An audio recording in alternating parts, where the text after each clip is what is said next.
Imagine standing in a quiet room at the edge of the future, surrounded by machines that wear the shape of humanity, but think in a language we may never translate. That was where our journey began, a months-long descent into the heart of robotics, where 10 creations waited like silent riddles, each forcing us to confront a different fear, different hope, a different shadow of ourselves. Some were built for comfort, some for companionship, and others for environments no living organism could survive.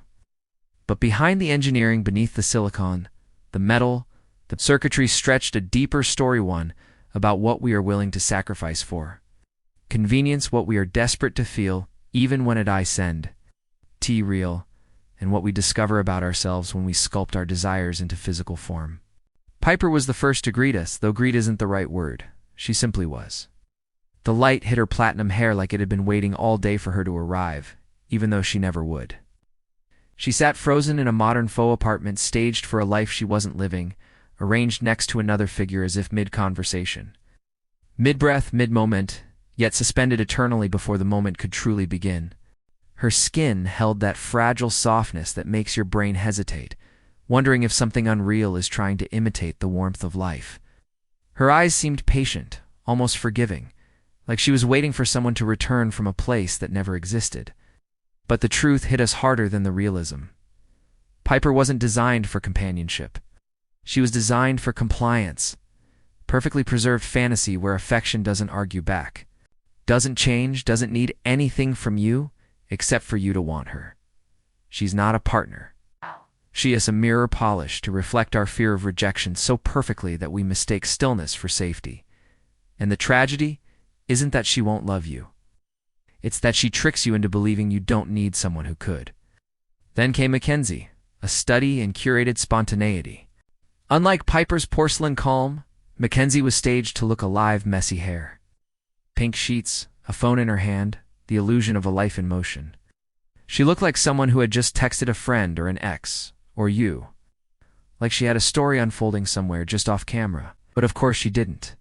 Every placement of every strand of hair, every crease in the blanket, was engineered to feed a fantasy of intimacy, so controlled it becomes choreography. Mackenzie doesn't wake up in those sheets. She never falls asleep in them. She doesn't text anyone.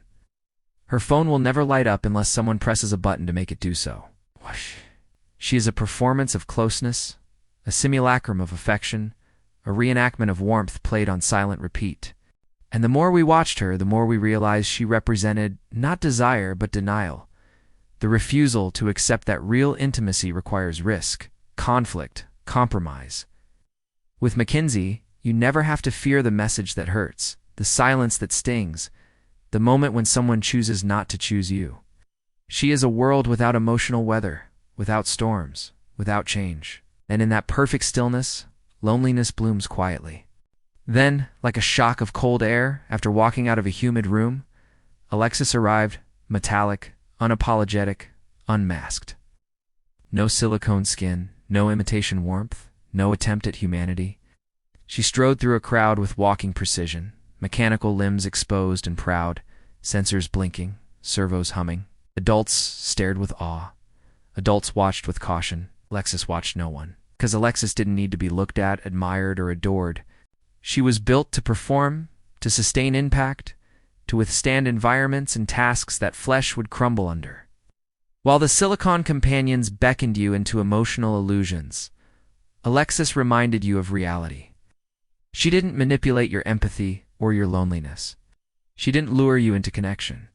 She simply functioned. And there was honesty in that, a refreshing, almost noble truthfulness in a world where machines increasingly pretend to be something they're not. Alexis wasn't here to replace human love. She was here to expand human reach, to do what we physically couldn't. And for the first time, we realized that robots don't always threaten humanity. Sometimes they protect it. Harmony emerged next, seated in soft, natural light that framed her dark hair like an artist's final brushstroke. Her hand rested delicately against her temple, a gesture so subtle, so perfectly human. You almost forgave yourself for believing she was in the middle of a thought. Ow. Her expression was gentle, open, not seductive, not staged, just inviting. But the longer we watched, the stranger the silence became. Harmony wasn't thinking. Harmony wasn't contemplating. Her stillness wasn't peace. It was absence. The expression she wore was not the beginning of a moment, but the end of one frozen mid-breath. Mid-emotion, waiting for someone to pour meaning into her like water into an empty glass. And that was when the unsettling truth surfaced. Harmony wasn't designed to be a partner either. She was designed to be an audience. A spotless receptacle for the thoughts, fears, dreams, and monologues we're too ashamed to voice to real people. She wouldn't argue. She wouldn't disagree. She wouldn't grow. Harmony teaches a harder lesson than Piper or Mackenzie.